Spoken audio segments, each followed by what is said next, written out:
And welcome back to the Morning Brew. As always, hope you're having a great morning. Special in-studio guest today, Dale Jackson. How are you doing, Dale? Very well. Thank you very much for having me on, Kevin. Well, great to have you here. Dale has been a trailblazer in the state of Georgia, and as I was telling Dale, he really exemplifies the essence of parenthood, fatherhood, and going above and beyond for his son. We'll just start off. Tell us about your son. Tell us your son's name and how old he is and what's kind of like going on with him. Okay. My son is Colin Jackson. Okay. He's 8 years old, severely autistic.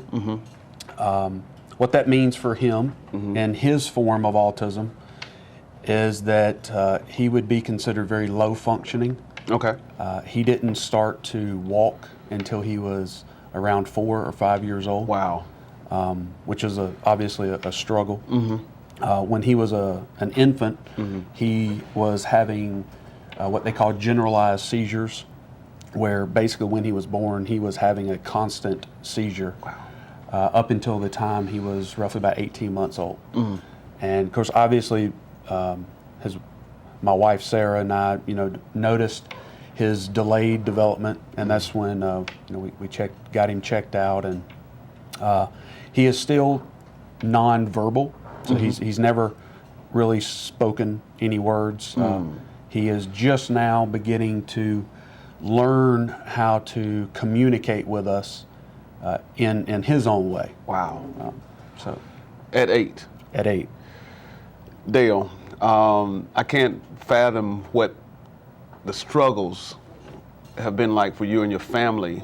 How have you dealt with this? And we'll get along to what the essence of why you're really here. But how did you guys deal with that in the beginning? Well, not easily. There's no way you can't sugarcoat. As parents, we always have dreams and aspirations for our children. And then when you replace those dreams and aspirations with the reality that more than likely I will be caring for my son until the day I die. And then as a parent, you deal with the question of, well, then what? Wow. What, normally at that time in a person's life, their children are coming back to help them, that last stage of life. Right. And my concern is, well, what about my son who's still alive, that's still going to need, 24-hour care? So how do we deal with that? Our church. Okay. The community at large. We have been amazed at the reaction that we have seen, the people that Colin, that his life has touched them. Our church, as I was mentioning earlier, we started a special needs school here in Troup County, the Discovery Cottage, at Lafayette Christian School.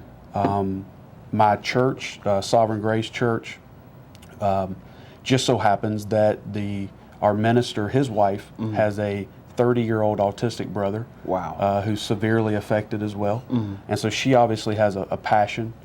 And so we started a special needs program at Sovereign Grace Church specifically for parents of special needs children, but also the children themselves.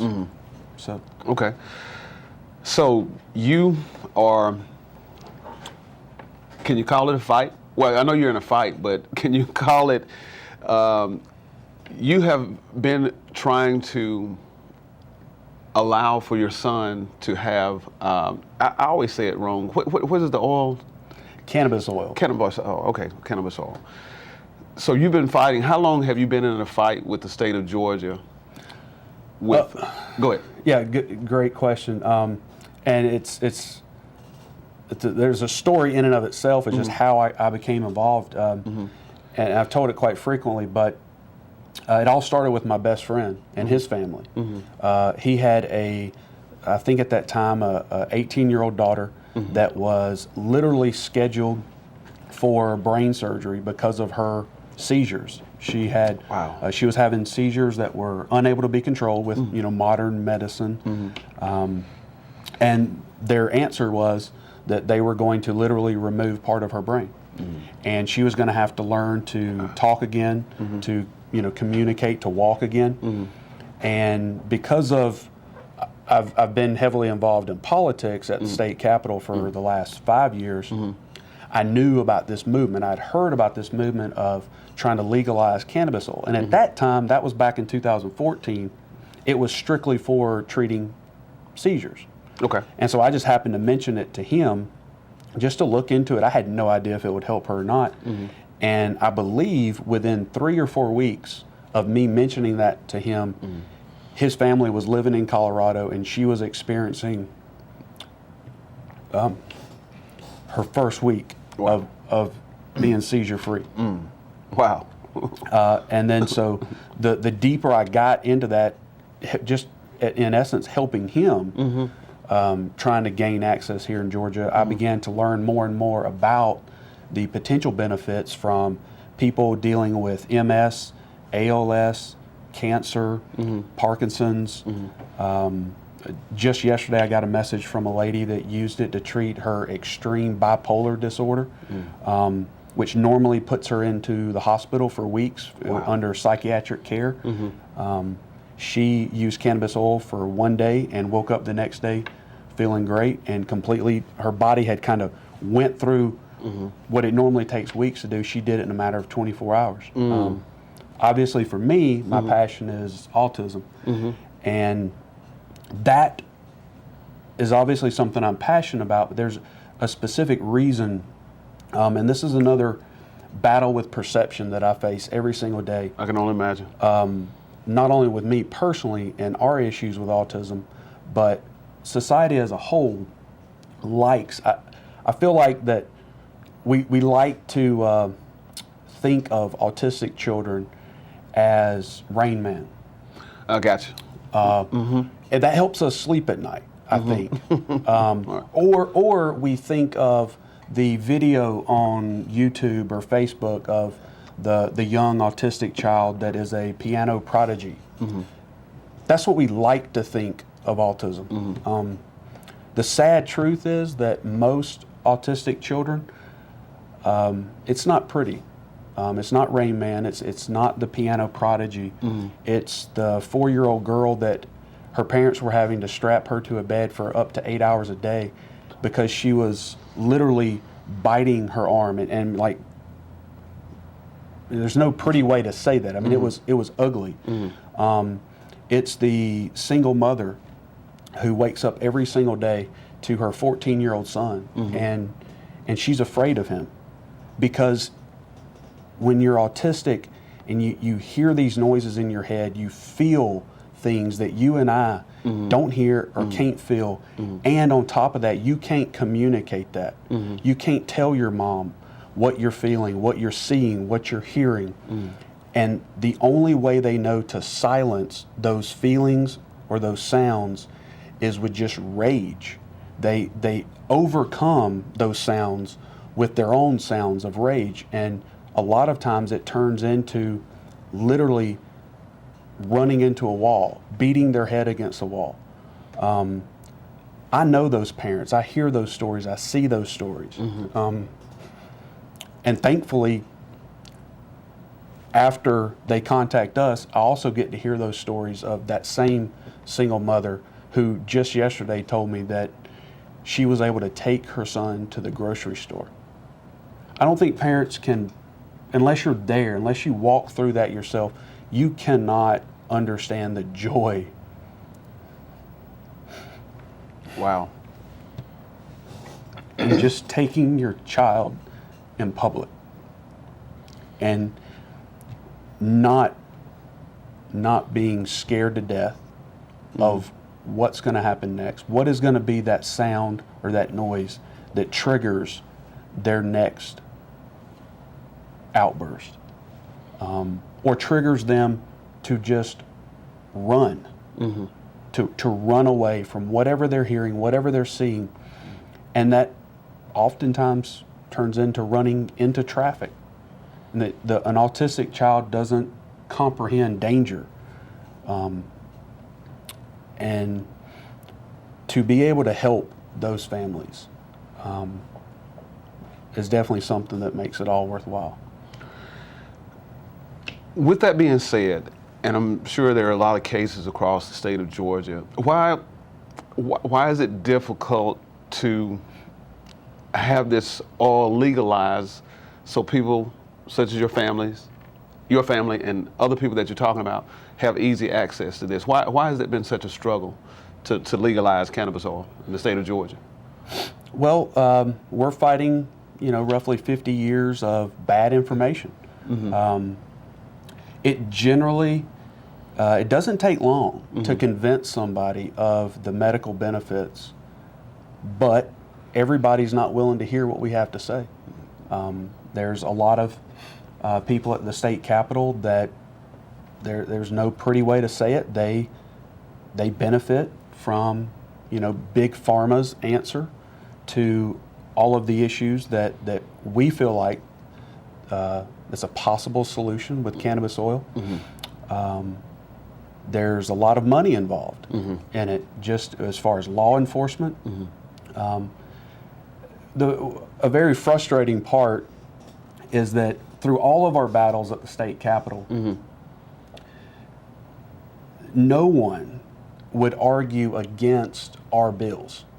They, whether it be law enforcement, whether it be the Attorney General's council, or even the far right Christian coalition, so to speak, they could not point to anything in our legislation and say this is wrong or this is dangerous.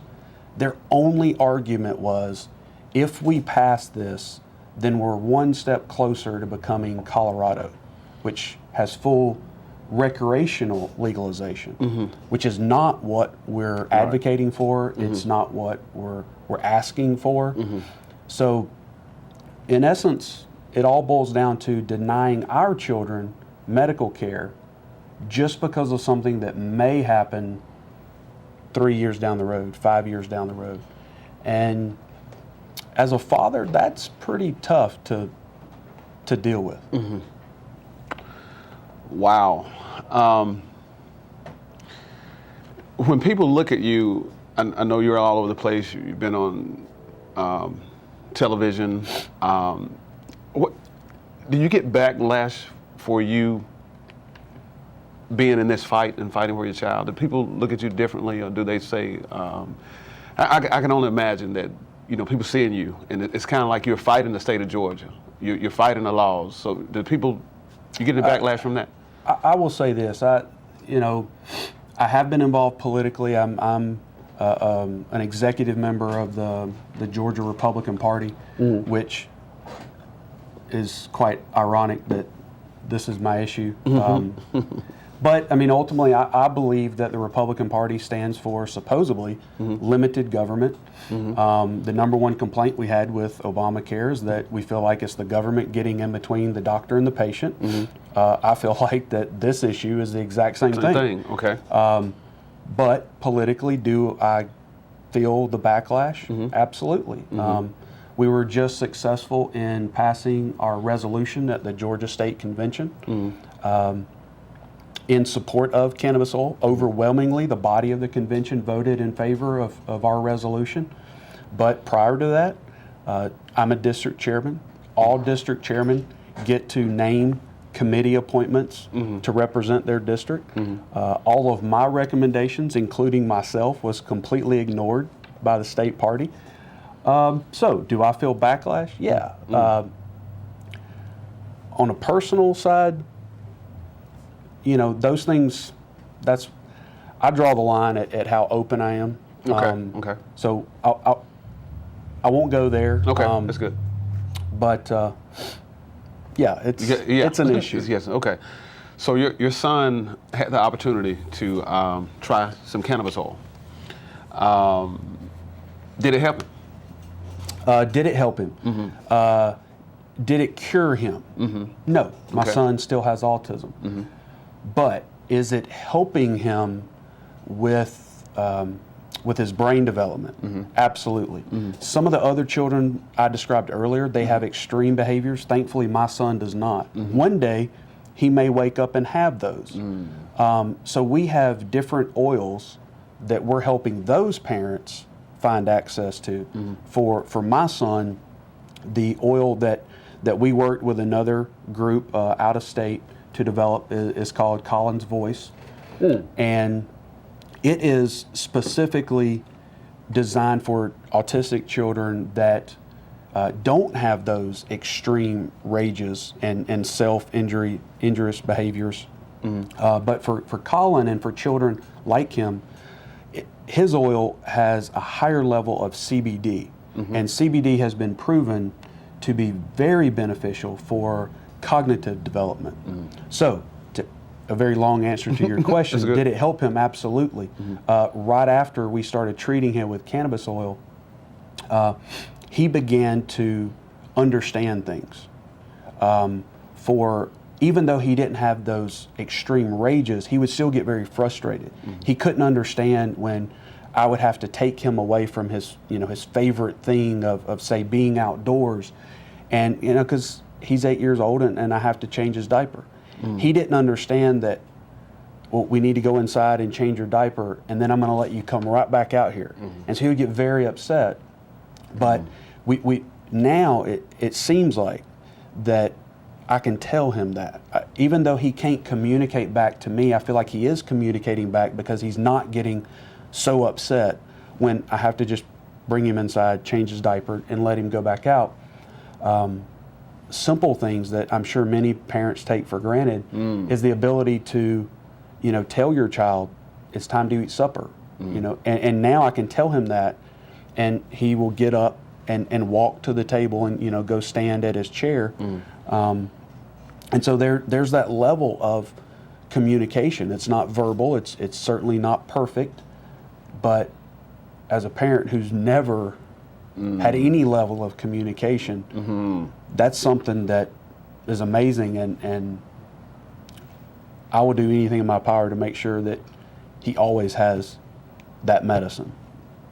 And now, 2015, what type of law was passed for legalizing cannabis oil in the state of Georgia? What did that law? What was that law about? That's a great question, Kevin, because I'm pretty sure half of the legislature and most of law enforcement don't understand the law either. The reality is the state of Georgia passed a law that allows parents for certain conditions to treat their children with cannabis oil. So, logic would say, well, cannabis oil is legal in the state of Georgia. Well, no, it's not. If you have a certain condition, then you can apply for a government card that gives you the legal right to treat your child. Unfortunately, it doesn't give you any legal way to actually purchase the oil. And a very important message that I want the viewers to understand is that there is nowhere in the whole United States that I, as a parent, a resident of Georgia, can go and purchase cannabis oil legally.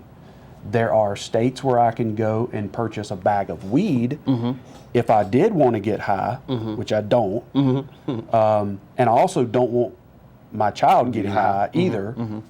So I can purchase weed, but in every single state that has laws that allow this, you have to be a resident of that state to purchase for medical reasons, because obviously it's more important, and they want to be more careful about this product and how we're treating children. So a few things to note and a few difficulties is that unless we grow it here in the state of Georgia, there's no way for a resident of Georgia to legally purchase it. Now, before we have to leave, I want to make this other very important part, is finding somebody here in Georgia with, for a lack of a better term, with weed, you can take that marijuana and you can process it down to oil. The problem with that also is that you have no idea what that is. If you want to smoke weed, then if there are any impurities in that, the actual smoking process burns those off. Right, right. But if you take that same marijuana or cannabis and you process it down to oil, now you have condensed all of those contaminants, potential contaminants, and you're not burning it, you're ingesting it. And so that's bad. That's actually dangerous for our children, that our government here in Georgia that is their answer. So what we have done is we've set up a network of families that are very informed on this. We've went out of the state and actually worked with other people out of the state to develop specific strains to deal with cancer, ALS, Parkinson's, all those things I mentioned earlier, autism. And we're helping those families find access to that oil. And then here's the most important part, because parents they barely understand, what they're getting into. They certainly don't understand all of the finer details of dosing. Right. Well, when you go to the doctor and he gives you a prescription for medication, he's going to tell you, or his nurses are going to walk you through that process. Right. And then if you have a question about it, then you can call your local pharmacist, who's going to actually give you that medication, and ask them questions. Who do you ask if you just buy it off the street, or you find some guy that's willing to ship it to you in another state, and and he doesn't, if he's doing it on the black market, he can't get it lab tested. So it's very critical that parents have that network. To ask questions, and it all must be lab tested. It needs to be lab tested because we want it to be effective. Right. And it's not, there's just wide range. Everybody calls it cannabis oil, but it's very specific strains, it's very specific ratios, and the difference between CBD and CBN and THC and THCA, and you have to know that. What is in this oil, just to know if it's what you need. And unfortunately, I hear stories every single day that someone just found oil and they bought it, and now they want to know, well, is this what my child needs? Well, I don't know. What are the labs on it? Because you have to have it lab tested. What's the potency of it? How strong is it? That's going to change your dosing on that level. And so that's the reason why just finding it, just having access to it, is not the end all be all. Right. It's having that network of people that can help you walk through that process. That's what's important. And it's most important to make it effective. The last thing we want are parents that they do their research, they say, okay, I feel like this is going to be good for my child, and then they just go and find it anywhere they can find it. Right. And because it wasn't specifically what their child needed, it didn't work. And so now they just throw their hands up and say, I knew it wasn't, it was all a fluke, it was a scam. Okay. Instead, it could have worked if they had a proper way to access it with support. So that's one thing that it's a necessity, is having that network of families to make sure that it's effective. Wow. Okay. Well, Dale Jackson, appreciate you coming and sharing your story here on WJCN. Very powerful. Count your blessings, folks, because you just never know what people are having to go through. And I wish you much success in all of your efforts to not only help your family, but help other families. And so I just applaud you for what you're doing. Thank you very much. Okay.